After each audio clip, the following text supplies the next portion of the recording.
আমি মনে করি যে বিগত সময়ে বৈষম্য হয়েছে, এর জন্য মানুষের ক্ষোভ তৈরি হয়েছে। আপনারা আমাকে সহযোগিতা করেন, আমরা ভবিষ্যতে যাতে রংপুর কোনো বৈষম্যের শিকার না হয়। আমি রংপুরের সন্তান, আমি চেষ্টা করব যাতে বাজেটে এই ধরনের কোনো বৈষম্য না হয়। দুর্যোগ ব্যবস্থাপনা ও ত্রাণ মন্ত্রণালয়ের মন্ত্রী আসাদুল হাবিব দুলু বলেছেন, ২ কোটি মানুষের দীর্ঘদিনের দাবি তিস্তা মহাপরিকল্পনা বাস্তবায়নের কাজে বিচ্ছিন্নভাবে নয়, সমন্বিত প্রকল্পের মাধ্যমে তিস্তা শাসন, খনন ও তিস্তাপাড়ের মানুষের দাবি মহাপরিকল্পনা বাস্তবায়ন করা হবে।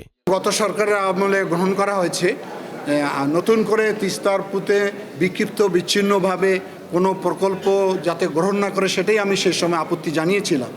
আমরা আশা করি ওই ধরনের আর কোনো বিক্ষিপ্ত বিচ্ছিন্নভাবে কোনো প্রকল্প গ্রহণ করা হবে না।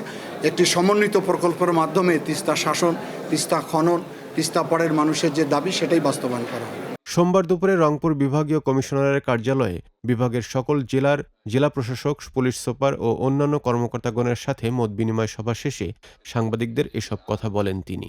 এ সময় মন্ত্রী আসাদুল হাবিব দুলু বলেন, মতবিনিময় সভায় প্রশাসনকে দ্রব্যমূল্য নিয়ন্ত্রণ, বিদ্যুৎকে স্বাভাবিক পর্যায়ে রাখা এবং আইনশৃঙ্খলা পরিস্থিতি স্বাভাবিক রাখতে নির্দেশনা দেওয়া হয়েছে।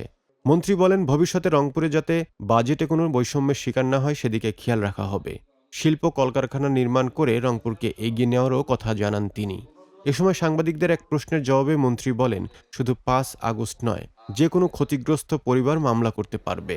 আমরা ৩টি বিষয়ে বেশি করে গুরুত্ব দিয়েছি। একটি হচ্ছে দ্রব্যমূল্য নিয়ন্ত্রণ রাখা, বিদ্যুৎটাকে স্বাভাবিক পর্যায়ে নিয়ে আসা এবং সর্বোপরি আইন শৃঙ্খলাটা স্বাভাবিক রাখার জন্য। আমি আশা করি বিভিন্ন বিভাগ থেকে আমরা মতামত নিয়েছি।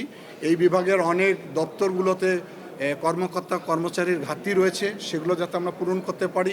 কিছু কিছু প্রকল্প আমাদের বিভাগে এখনও অন্তর্ভুক্ত হয়নি, সেই প্রকল্পগুলো যাতে এই রংপুর বিভাগে অন্তর্ভুক্ত করা হয়, মানুষের যে চাহিদা মাফিক প্রশাসন থেকে সেবাটা পায় সে ব্যবস্থা গ্রহণ করার জন্য আমরা অনেক আলোচনা করেছি।